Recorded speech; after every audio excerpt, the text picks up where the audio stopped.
Hello my little loves and welcome to my speed build. I have decided in my infinite wisdom to try and build Alton Manor from the Curse of Alton. Those who are not familiar, it is a dark ride at Alton Towers in the UK, and it's got the most wonderful facade.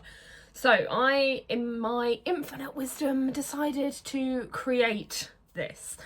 Now, this is my first time kind of recording over one of my builds. It's the first time I've done anything like this. So it's definitely a learning curve for me. It's probably not going to be the best. I've never realised the pressure of knowing that you're recording something when you're building. I find that I build so regularly on The Sims. I love building. I'm such a builder. I do play the game and I am I do have legacies and things like that, but I absolutely love to build, and any excuse I can find, I will. So I thought I'd incorporate something into my YouTube channel, which is mainly my adventures and my theme parks, and I was like, oh, I wonder if I can challenge myself to build Alton Manor.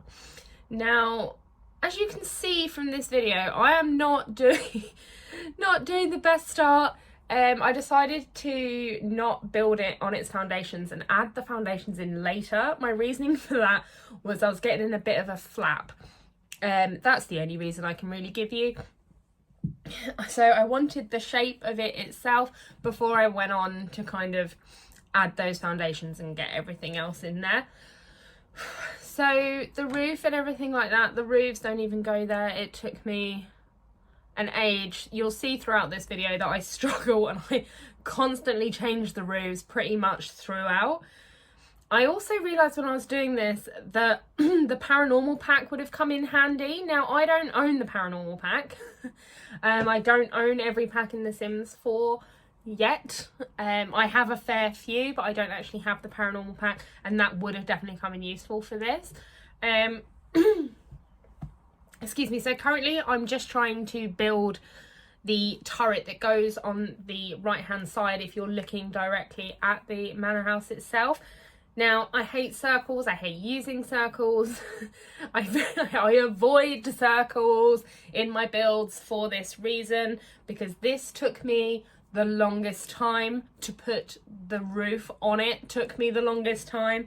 I had to walk away at points because it is genuinely so frustrating, and you'll understand this if you're a simmer. It's generally so frustrating trying to get a roof to look the way you want it to look. I kind of just got to the point with it where I looked at it and went, you know what, that will do for now. I mean, there were so many adjustments and things, and it was just chaotic. So we kind of just pushed past that again with the trying to get this, I can't even think what they're called, the spanlings, is that a word? No, to work as well was incredibly frustrating. You'll see with the main roof that I'm on now that I actually just put like a generic roof on it. I'm like, no. I fiddled about with it for a little bit. I do go back later in the build and fix it, but at the time I was generally getting so annoyed because by this point you're looking at a good hour of me with roofs, and there's only so long one can look at a roof and adjust a roof, and then you kind of get to a point of, I really can't do this anymore, so we have to move on. So I added my foundations. Sorry, I just thought I'd bounce there. So I went in and I added my foundations. I've added the pull-out foundation from the porch that is actually part of the queue line because I thought it would be quite a cool kind of look on a house anyway, and kind of incorporated how the queue line looks into that. Now, when I was doing this, I found that who was that trying me?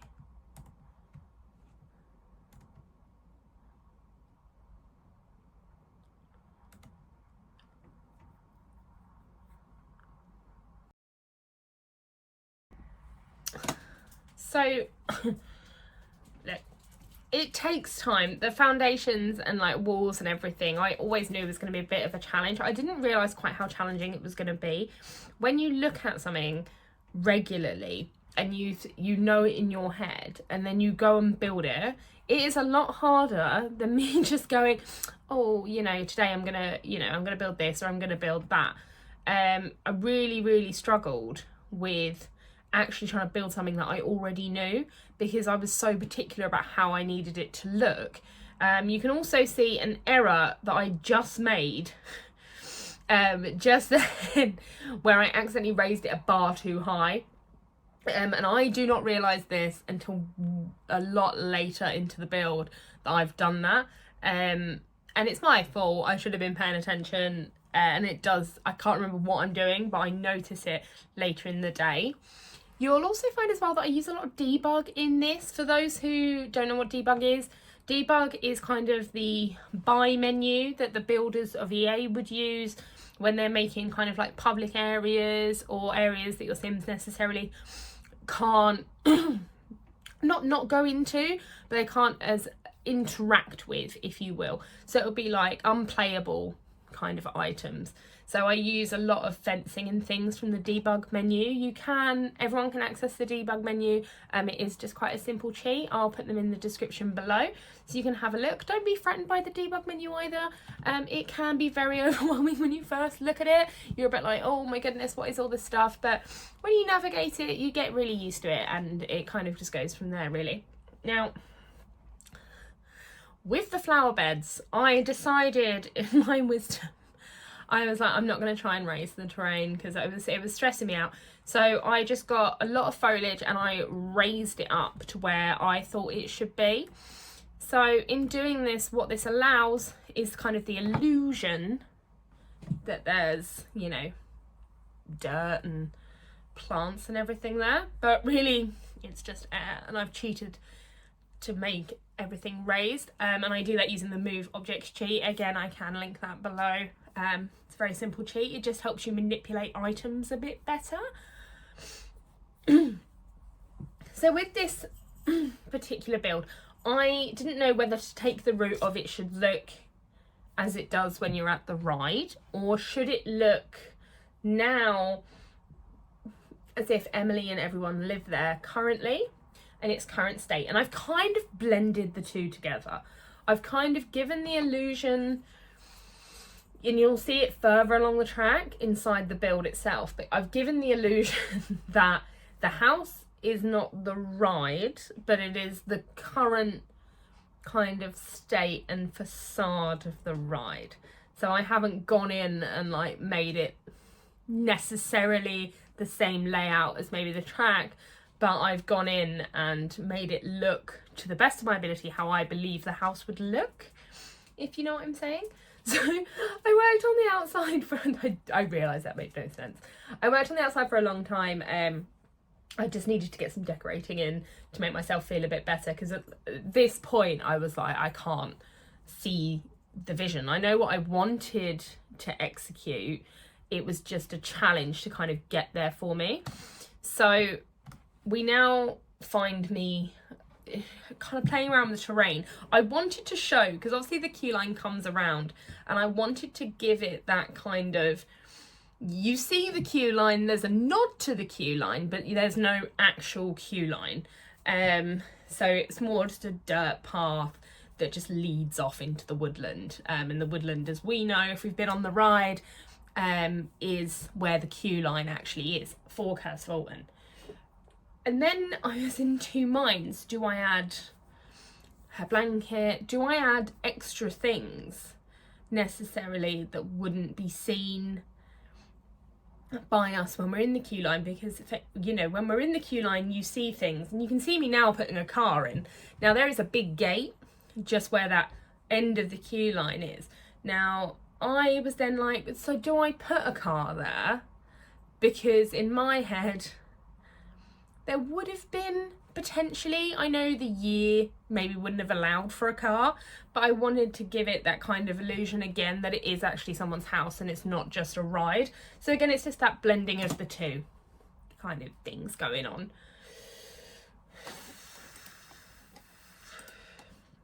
I then go around and I add cracks. The cracks are everywhere. because it has to look as dilapidated as humanly possible. My frustration kind of came from, I wanted to get the big kind of crack that she's got in the top window where she's standing. It was just too much of a challenge for me, to be honest with you. I was looking into it and I couldn't find anything, and I found it really strange that there's no option of a broken window in the Sims packs. There probably is in packs I don't own, but again, I don't own every single pack, which does make it a bit of a challenge when I try and do things like this. But we move. So this is me just faffing at this point. I'm just kind of moving windows, things aren't sitting right. And at the time, obviously, I've got my reference picture. I do know what it looks like, but I did have a slight reference picture just so I could kind of know where I was going with this. The for sale sign was a little bit of a challenge because you look at things, obviously it's not going to be exact. I did add a nod to Snowy in Who Is Her Cat. And then you just, yeah, it's all about, with builds like this, it takes a long time. When it's on a speed build, you're like, oh, that must have been like an hour or 2 hours. This was not. This was a good few days of just recording and stopping recording, going, having dinner, going to work, coming back and doing things like that. So it was definitely a case of patience trying to do this. Aha, I think I've realised now, I think I just realised that it was on different levels. I also add the posters to the gate. If you are familiar with Curse at Alton, you'll know that if you come through the right gate up from Nemesis, that you have the for sale sign and the nod to Wardley and things like that on there. So I've added some posters to kind of replicate that. Again, you're not going to get it as exact. This is me going in now and trying to rectify my mistake. I hate when builds do this because it takes me so long to work out how to fix it. And the issue is as well, if you don't fix it, they won't walk through that door because it is raised, and despite how intelligent Sims are, they can't step up things, which is great. They can step up a step or an intentional kind of foundation inside the house, but for some unknown reason, if there's a door, they can't. So I just gave up. I ended up going upstairs and just basically, it's very higgledy-piggledy how I've done this, but I wanted to kind of get rough ideas before I go in and start decorating and everything. I wanted like a rough layout. I know some people build a bit differently than that. Some people will do a room at a time, and there's nothing wrong with that. My brain physically couldn't cope with trying to do that. So I like to have the foundations. I like to have everything set before I go in and start trying to do that, because if not, I'll put everything in a room and then I'll have to rearrange, and it's a lot of chaos. Now, conveniently, in The Sims, they have a massive doll's house, which is great, because when you're in the queue line for Curse at Alton, obviously Emily's dollhouse is up next to the fireplace, which I've very conveniently managed to achieve here with a lot of cheats, trying to get things sized up, sized down, moving them so they kind of place how I want them and manipulate it again. I honestly don't think I can build without cheats anymore. It just makes it so much harder when everything is locked to a grid, and I physically just can't build like that. I have to be able to really be able to move things and place them where I want them rather than them snapping to that 4-grid tile. So my plan for the decor. Now, as I said before, I wanted something that looked like the house, but I didn't necessarily want something that mimicked the ride. So I didn't want to show the queue line indoors. What I wanted was to create kind of the same flow in some kind of world. But I wanted to be able to imagine what the house had looked like, you know, not long after the event. So there's a lot of cobwebs, there's a lot of dust, there's a lot of books, there's a lot of files, lots of newspapers. There's a lot of that stuff going on. And that stuff takes time, and it took me a lot of time to achieve. When I was doing this, I had good friends of mine who are simmers talking to me. I was kind of like, what am I doing? You know, and it's convenient that these people also go to Alton Towers, so they were kind of saying, no, that's great, that's what I would think it would look like. And I'm like, are you just saying this? Now, obviously, the theme of this ride is purple. Now, when we're looking at it being purple, what I wanted to kind of give a nod to, I didn't want it to all be purple because it's very purple, Curse of Alton. There's a lot of purple. The merch is purple, the shop is purple, everything is purple. I can't say that word anymore, it's gonna scare me. So what I went for instead, after I finished the build, I set all the lights to be purple, and it gives the perfect amount of Alton Manor kind of atmosphere that I need. I do realise that that bush is clipping. I will sort that out. I notice when I'm kind of fiddling about doing this. So again, the dining table, I wanted obviously all the party food that was on it because it is New Year's Eve on the ride. So yeah, I went and hopped into Debug after I finished faffing around with this rug.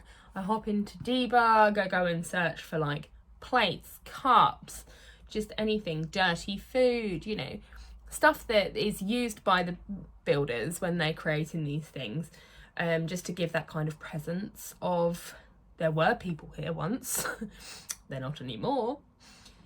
The kitchen, I had to use complete imagination for the kitchen because obviously we do not see the kitchen in the ride. There's no hint towards the kitchen. So this was a complete wing on my part. I think I did okay. I wanted it to be creepy. I threw some pumpkins in because pumpkins are just notoriously creepy. You know, they're Halloween vibes, and this ride is a full Halloween vibe. I also wanted to change the flooring in this room because it was unrealistic that it would have been wood. So I kind of went for like a dirty tile kind of look. You can tell, like every now and then you'll see like the build pause, and it's where I'm going, is that what's required, and things like that. And you'll see me hop back to different rooms when I spot different things just to like throw stuff in. So I've obviously started on the table now. You can see where I'm slowly adding some stuff in when I've finished deciding what I want to put and where. So there we go. Now I'm placing the cups where they needed to be. I did put a purple cup in there just to kind of give that purple look. Again, it's just a nod. It's not a massive thing that I've done. It is just a nod to it. Look, decorating this was a lot harder than I thought it would be. It took a lot of my imagination because obviously we don't see toilets and things, but I wanted to create something playable so that I could upload it onto our community hub, just so if anyone wants to download it they can. I will obviously show you at the end kind of where that is if you guys want to find it and use it. Much to my distress, there is not a lot in the way of dead plants, which I feel like is a shame because it would have been very useful to have some dead plants, because I don't think the plants would have still been alive at this point. Now, because I wanted to make it playable as well, I wanted to create a utility room. Now, not all of my builds have utility rooms, but I didn't want it to be like really sparse open space in my build, so I was like, oh, I'll give them a utility. But again, with utilities, I kind of tried to keep like the technology and everything down to a complete minimum because it just wouldn't have existed, you know, at the time of this. I then realised that there's something bizarre going on with this wall, and it's given it some stairs. I then hop back over, and here's me trying to place her famous blanket where her dolls and her toys are as you come out of the queue line towards the house. So I obviously wanted to give a nod to that because that was famously photographed everywhere the day it opened. She's got like her toy and her bear and things like that. I then decided to hop and make an office. I don't know, obviously we don't know what it is. Her dad, you know, he was a lord of some description, but he, you know, he needs an office. The man needs an office, you know. So now you can see me fighting because I'm using Moveobjects. That is the only downside. Sometimes they don't like it when you use Moveobjects. And then I just go around making it all dark and dingy. I really wanted to use a writer's kind of desk for this build. It just seems appropriate that her dad would sit there. He's not, as we are aware, the nicest guy. Also the mail piling up as well. I loved that. There's just so many options, and I could have got really creative with it. And I did, I think, to a degree. It was, my only thing with doing this was I didn't realise how many cobwebs would be required, and honestly it takes a long time with cobwebs. There was a lot of cobwebs. I would not have been able to do this without the vampire pack. There is no way in my mind I would have been able to have achieved this without it. I could barely do it with it, so I'm really grateful that I do have that pack. I then start looking at it and I'm like, okay, we're getting towards the end, and I toyed with the idea of going out and creating Emily and her mum and her dad, because I want to know if it's playable. A lot of builds, you'll do a lot of builds, if you're a simmer, you'll create builds and you'll think they're the best things ever, and then what will end up happening after time is you will, you know, move your Sims into a build and it's not playable because you've used a debug or you've used Moveobjects. But you know, sometimes I use Moveobjects, and then my sim won't sit in the chair because it's placed too far to a wall or something. So I hopped into what we call CURSE, which is create a sim. So I decided to create the Altons. We're going to go for Emily first and we're going to work from there. So it's just a case of, we know roughly what Emily looks like because we had obviously the actress play her for the adverts and everything. So I went in and kind of used that. The Sims don't necessarily have the exact, obviously, of what it is that she would have worn. I try and get it as close as I physically can with her. So this is kind of how she is at the moment. Obviously she doesn't stay in those clothes. I do eventually amend them. This will be my pondering moment of what am I doing? And I always get this where I like get stuck in like a moment and I'm like, oh, what is she? And I was looking at a picture of her. I knew what she wore and things like that. I wanted to make her pasty and kind of ghost-like almost. She is. And then at this point, I'm just kind of going through and just giving her clothes because I was like, you know, the girl deserves some clothes. She's got a cat dress that's purple, her coat's purple, and I definitely tried to give her that purple because Emily is purple. That's how we know her. I then used genetics to create her dad, who is known as Henry. Henry I created as a hothead. He dislikes children, and he hates children. He's self-assured, like he loves himself, and he's very hot-headed. I then went through and just gave Henry some clothes and some hair. I'm not sure why he came as bald. That's just how it was. It takes some time to create them. Obviously I had to put them in their New Year's Eve outfits as well, so that became a bit of a challenge. I then realised I hadn't done the aspirations for Emily, which was a bit distressing. This took a moment. So just go through, pick some likes and dislikes, likes cats, likes purple, you know, and I made her evil. Obviously, we then go through and make her mum. So her mum she wasn't too much of a challenge, her mum, because her mum you see quite in like pictures and that around the ride. There is online, there's not much, but I kind of went on what I thought she would have looked like, in my opinion. So we go through, again, I give her very similar traits to the dad, where I kind of say, you know, she's evil, she dislikes children, I made her very jealous. And then I made Snowy because Snowy is just the cutest. I wanted a really fat cat, so this takes me a good 20 minutes, you know, just trying to work out. And I definitely gave her the purple collar with the bow tie. So Snow's all done. She's a Maine Coon. I made her nervous and skittish. And then, as you can see, there they are: Elizabeth, Henry, and Emily. So then we hop back in.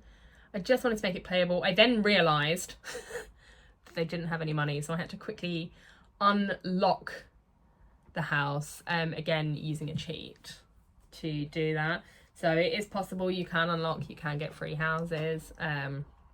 So I quickly hopped in and did that. We then looked at, this is me pondering, actually. This is me just sitting here going, what am I doing? Let's see. The mailbox was indoors, not sure why. And then came back in. See what I mean? They used the back stair because I'd messed up the front door. And I realise when they do that, and I'm like, how have I done this? So this is me trying to work out how to fix this problem. Did not go the way I wanted it to go at all in any way. Haha, she did it, she says. And then she fixed it. So that was good. We then had a look at, I went back to the roof. Now this was a challenge. Oh, this took the length of time this took me was absolutely disgustingly outrageous. I've never had so many issues with a roof in my life. There wasn't a reasoning for me to have an issue with this. It was just a case of I physically couldn't do it.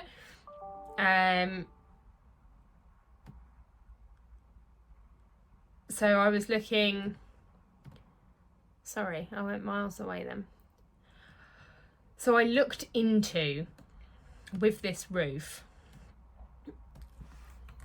just how I was going to do it. Like, just absolute waffle, Poppy. I'm talking waffle. I'm waffling. But as you can see, the waffle is granted because this is how long this roof took. An unholy amount of time. I did try and make it that I could get into the little triangle roofs so I could do her lighting and placement, and it just wouldn't work. I went around and dotted some odd bits of foliage and windows and things like that around the build because I realised I'd done it but I hadn't done it, and the lights are now purple, so you kind of still get that atmospheric purple. What I wanted to test is if you could see it through the windows at night, which you could, so that was great. I loved that. This is me trying to see what it looks like from a front view. So I did all the lighting outside and I wanted it to look how it does if you're in Alton Towers at night. Now this took a lot longer than it should have done, really, in hindsight for me. So this is all going nicely. I then move upstairs to Emily's bedroom. This again I made purple themed. I was, you know, I wanted that purple theming for Emily. I wanted that. I'd managed to reserve myself from doing it the whole way through the house, and then we got to Emily's bedroom and I was like, no, this is going to be purple. I used a lot of the parent pack in this and a lot again of the vampire pack for this. There's not enough creepy stuff for kids. I'm telling you, it's a hard one. There is not enough creepy stuff, and it upsets me there's not enough creepy stuff for kids. Gives creepy stuff to children. That was out of context. This is me debating whether or not to put this on the floor, and honestly, it takes me so long. Again, we're going to make it dirty. We're going to cover it in cobwebs, add newspapers. I put a little cat tree for Snowy, because obviously Snowy, God forbid, would be in any other room in that house. We then just went through and just added decor bits. I used the Realm of Magic dresses and bits for this because I thought that would be appropriate for this. Again, the cobwebs and the distressed walls, things like that. I just really wanted to give it that gruesome vibe. I then headed to the bathroom. Again, I had to think about this because I was like, well, this is going to take a minute. I struggled with, because I know the building so well, my struggle really was, am I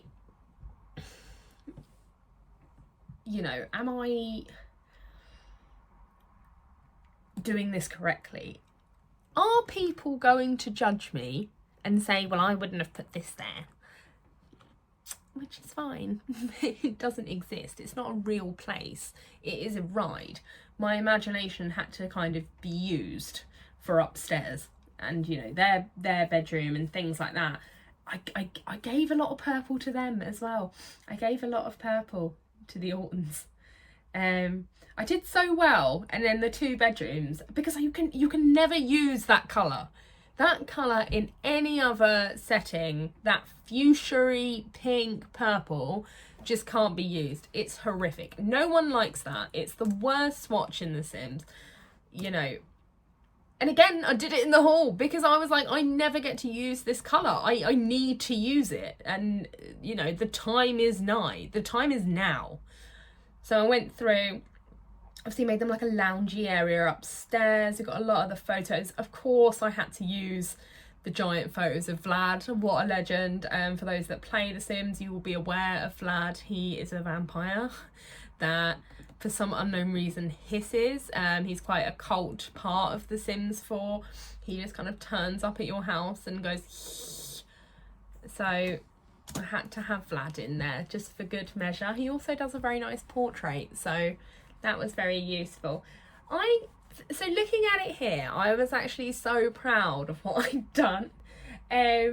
Not so much the cone roof, but we can ignore that. But other than that, I really feel like I did a really good job on it. And, you know, I'm incredibly proud of it, to be honest with you. So, yeah, I mean, if you want me to build anything else that you can think of, or any other areas you can think of you'd like to give me a go, or maybe like a house that's inspired by a ride or things like that, then just leave a comment below, and don't forget to like, share and subscribe.